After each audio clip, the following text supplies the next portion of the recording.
Chérif Cheikh Ahmed Tidiane Diop, merci et bonsoir. Mesdames, Messieurs, bonsoir. Sur ce plateau, Moustapha Tall, c'est le président du mouvement des importateurs et commerçants des denrées de première nécessité, un des vice-présidents de l'UNACOIS. Bonsoir Moustapha. Bonsoir Antoine. Vous avez signé un accord, un protocole d'accord avec le gouvernement pour la commercialisation du riz local. 50 000 tonnes, vous vous engagez à acheter cette quantité en 2016. Autour de quoi cet accord tourne? En ce qui concerne cette réunion d'hier, c'est encore ce qu'on avait fait en 2015. Ils ont pris un groupuscule de commerçants dirigé par une organisation qui s'appelle UNACOIS, parce que pour votre information, il n'y a pas une seule UNACOIS maintenant. Exact. Il y a deux. Cette petite France de UNACOIS qui négocie toujours avec l'État. Si vous vous souvenez bien, en 2012, avec le fameux conseil interministériel que le Premier ministre Abdoul Mbaye avait organisé avec tous les acteurs pour essayer de réduire les prix des denrées de première nécessité, parce que c'est un engagement politique. Et ce jour-là, l'UNACOIS, ce même UNACOIS, avait pris l'engagement d'importer 60 000 tonnes de sucre. Et ils ont fini par importer 80 000 tonnes de sucre en 2012. Ils avaient dit qu'ils allaient baisser les prix parce qu'il n'y avait plus de subventions et l'État était là pour les accompagner. Mais aucun de nous n'a bénéficié d'un kilo de riz sur cela. Et ils ont peut-être ramassé beaucoup d'argent. Ce qui a fait que ils avaient même dépassé les quotas déterminés par le ministère. Et il y a eu une mévente de l'industriel de la compagnie sucrière de presque 24 000 tonnes. Vous avez suivi cet événement. Tout à fait. Donc c'est cette même équipe qui est toujours là, en train de collaborer avec le ministre du Commerce. Et chaque ministre qui vient, c'est le même scénario.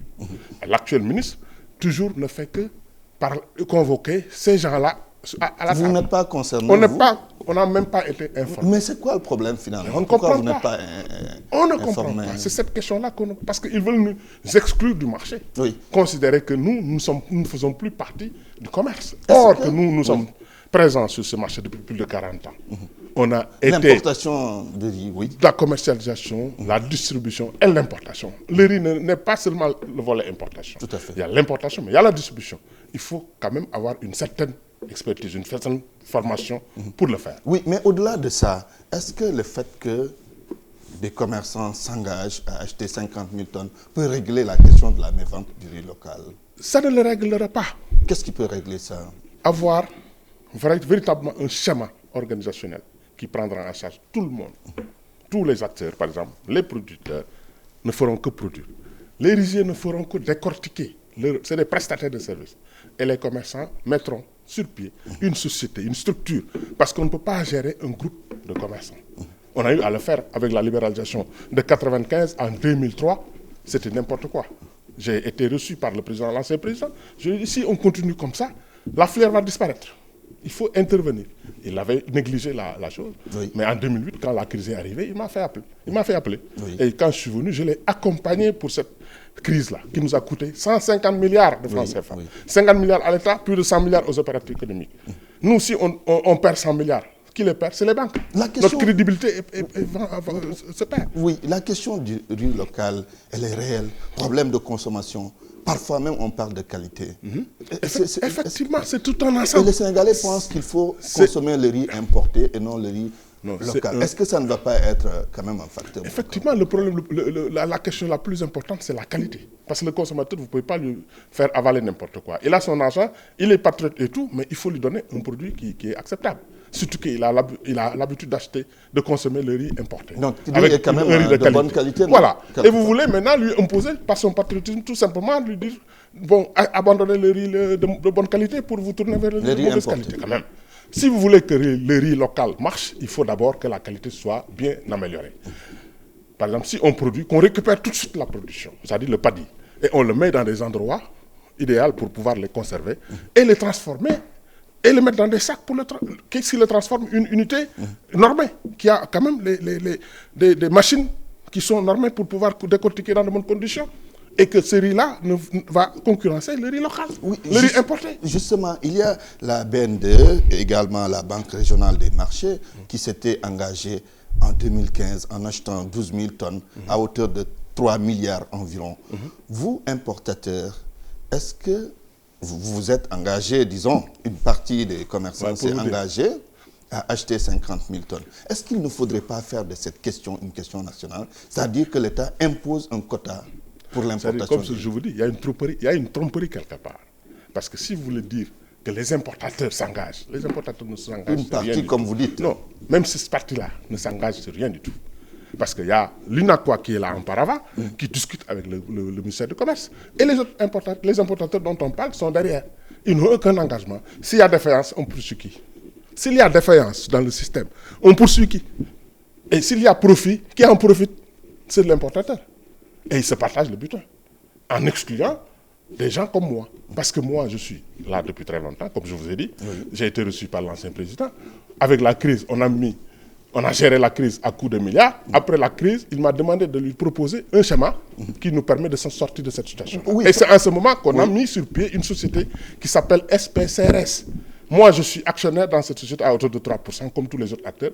On avait mis un capital de 500 millions. Ce sont ces gens-là qui ont dilapidé. Ils ont liquidé la société d'une manière très rapide. Oui, et cette société pouvait jouer ce rôle-là. Maintenant, par rapport à l'importation, est-ce qu'il faut réduire la quantité de riz importé? Parce que c'est quand même inacceptable qu'on continue d'importer 1 million de tonnes de riz. Vous savez, on ne peut pas le réduire comme ça. Il faut un schéma. Ça veut dire que vous privilégiez la commercialisation du riz local au détriment de l'importation. Comment ça doit se faire? C'est-à-dire, cette structure va acheter toute la production. Dès que le produit fini, il rachète la production comme on le faisait. Et le décortiquage se fait après. Et la commercialisation, et tout est programmé dans le temps. Oui. Donc, le commerçant commercialise, prend le riz et le commercialise. Maintenant, la quantité que nous avons produit, on saura que c'est X tonnes. Et là, c'est le gap qu'on importe. Et ce gap-là, si on doit l'importer, on fera un appel d'offres international. Oui. On a sur le marché international pour acheter à bon prix. Pour la couverture aussi, on n'aura pas de problème avec les banques pour couvrir cette importation-là. Oui. Et les importations ne se feront pas comme aujourd'hui. Parce qu'aujourd'hui, tout le monde importe n'importe quoi. Oui, mais et on se retrouve à des quantités même invendues sur le marché. On a quand même les moyens d'être indépendant par rapport au riz. Bien sûr, mais il faut une organisation. On a le sud, tout ça. Voilà, mais il faut une organisation, il faut une volonté politique affichée avec un engagement clair de la part des autorités et des acteurs pour qu'on puisse y arriver. On ne peut pas y arriver comme ça avec un bâton de, comment ça s'appelle, une baguette magique. C'est pas possible. Il faut du travail. Ça veut dire qu'il faut que ces gens, les acteurs s'engagent, c'est-à-dire le commerçant. Aujourd'hui, s'il fait son opération, il s'engage à 100%. Si on fait cette structure-là, les structures qu'on a mis en place, on s'engage, on met 3%, chacun met sa part. Ça va représenter quoi? 3%. Même si vous perdez les 3%, vous n'allez pas mourir. Mais aujourd'hui, si on vous laisse importer et que vous vous engagez pour 100%, si ça tourne mal, vous allez mourir. Oui. Vous ne pourrez plus faire ce que vous faisiez avant. Et la filière va en pâtir. Donc il faut essayer de préserver tout le monde. Les acteurs, tout le monde. Le producteur doit produire dans de bonnes conditions et sa production doit être achetée dès qu'il finit de produire. Et aussi, l'importateur aussi, pareil. Il faut que l'État réorganise la chaîne, la filière, oui. En mettant des vraies chaînes de valeur. Moustapha Tall, dites-nous, autosuffisance en riz en 2017, possible? Non, je l'avais dit, parce que ce n'est pas possible. On n'a pas encore réuni les conditions pour y arriver. Qu'est-ce qui manque? Un schéma organisationnel qui nous permet d'avancer. Vous ne parlez pas comme les autorités? Non, d'abord, on doit même, par exemple, si on fait une organisation, on met une organisation en place, cela, dès la première année, on saura ce que nous produisons exactement, la quantité. Aujourd'hui, si vous faites les chiffres, les calculs, on parle de 1500 tonnes, on parle de 50 000 tonnes. Je suis sûr que toute la production ne fera pas 200 000 tonnes. Oui. Et il y a 800 000 tonnes à combler. Oui, le gap. 800 000 et que la consommation ne s'arrête pas à la quantité d'aujourd'hui. Chaque année, il y a un pourcentage qui augmente. Il y a un pourcentage qui augmente sur la consommation. Oui. Et la production, au lieu que ça augmente, ça baisse. Et quand est-ce qu'on pourra atteindre l'autosuffisance en riz? Moi, je vous dis. Échéance. Je vous dis. Vous pensez à quelle échéance? Je vous dis, si l'organisation est bien faite, au bout de 5 ans, on peut le faire. Ça va faire quoi? Ça va faire, on est en 2016, 2021. 2021. Oui, mais avec une bonne organisation et qu'on applique. Mais impossible avant cette date? Impossible. À moins si on fait de la magie. Mais si, aujourd'hui, même si vous regardez les chiffres, vous savez pertinemment que dans un an, on ne peut pas attendre, on ne peut pas combler ce gap-là en un an. C'est pas possible. Mais êtes-vous satisfait de ce qui est en train d'être fait dans ce domaine déjà? comme effort? Je ne suis pas satisfait parce que je sais que ça va très lentement. Ça ne nous mène pas loin. Et le rythme auquel on marche n'est pas satisfaisant pour moi, tout en connaissant tout ce que nous faisons, quoi. Donc, normalement, si on voulait y arriver rapidement, il faut faire une organisation et mettre un schéma qui fonctionne. Et que chaque acteur contribue, s'engage. Et de ce fait, on dira, dès la première année, tant de tonnes qu'on a produit, on a importé dans les tonnes. L'année prochaine, on verra combien ça va diminuer. Et au fur et à mesure. Donc, chaque année, on saura qu'est-ce qu'il faut augmenter comme rythme, qu'est-ce qu'il faut augmenter comme investissement. Mais c'est tout un ensemble. Oui. Moi, l'importateur ne peut pas régler le problème. L'importateur ne peut pas régler le problème. Vous êtes dans l'importation, voilà. Vous êtes également dans la distribution. Oui. Est-ce que vous pensez un jour être dans la production? Mais bien sûr, moi, c'est ce que je... Pourquoi je parle comme ça? Pourquoi je dis depuis 2003 qu'il faut organiser la filière? C'est pour que, une fois que l'organisation est faite, moi, je pourrais même m'engager à aller s'endetter auprès d'une banque pour aller investir dans la vallée. Mais aujourd'hui, je n'ose pas, même si vous me donnez 100 milliards, je ne le mettrai pas dans la production. Pourquoi? Non, parce que ce n'est pas rentable. Ce n'est pas sûr.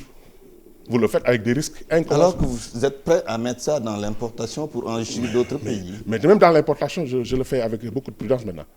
Avant la libéralisation, avant qu'on arrive dans cette situation-là, je pouvais le faire. Je m'engageais corps et âme pour l'activité. Mais avec tous les problèmes que nous avons eus dans l'activité, je me suis dit, donc il faut lever le pied. C'est pour ça que je suis très prudent maintenant. Les gens qui ne savent pas, qui ne connaissent pas, peuvent venir, entendre que le riz marche bien au Sénégal et ça gagne de l'argent. Ils viennent des bateaux. Récemment, il y a eu un bateau qui est venu ici, qui est resté pendant 2 ans. Oui. Et ça a été financé par une banque pourtant sénégalaise.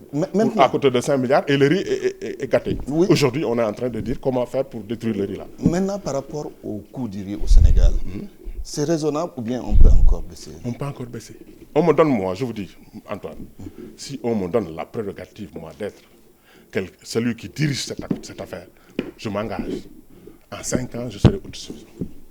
C'est un engagement que je prends devant la nation pour aller amener le pays en autosuffisance dans 5 ans. Vous êtes prêt à prendre beaucoup d'engagement? Je vous assure. Parce que je sais comment y arriver. Mais ces gens-là, certains, peut-être ne savent pas, certains ne veulent pas. Et ce sont ces gens-là qui sont autour du ministre, malheureusement. Et le ministre peut-être ne comprend pas cela. Merci en tout cas, Moustapha Tall. C'est moi qui vous remercie. Je rappelle que vous êtes le président du mouvement des importateurs et commerçants des denrées de première nécessité, un des vice-présidents de l'UNACOIS. Merci d'avoir accepté cette invitation. C'est moi qui vous remercie. C'est fini, Chérif, pour ce soir. Demain, retrouvez Mohamedou Papis Diaw. À toutes et à tous, je souhaite une excellente soirée.